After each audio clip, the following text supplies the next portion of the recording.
मियाँ साहब की ऐसी शायरी तुम बहुत घट सुनी होगी। मियाँ साहब ही कहते हैं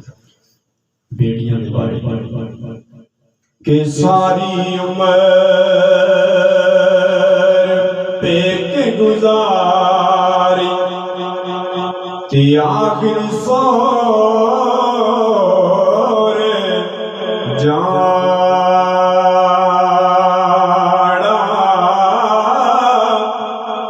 जेड़े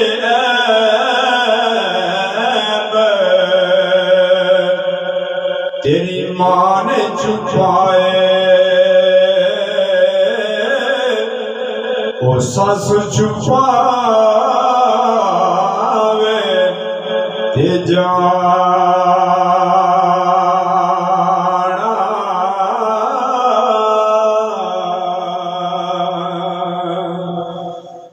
ते सिख पुत्रा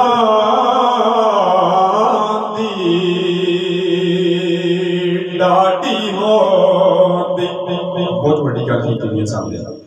कि सिख पुत्रा दी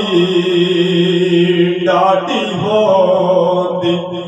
आखण लोग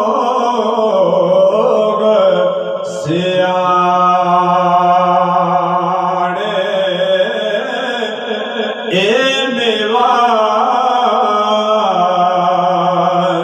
नबियां भी रब को गया ते कर बहाने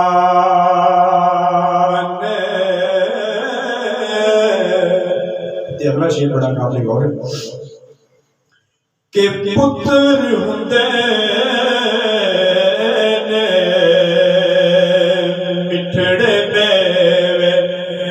नाले रौनक हुंदी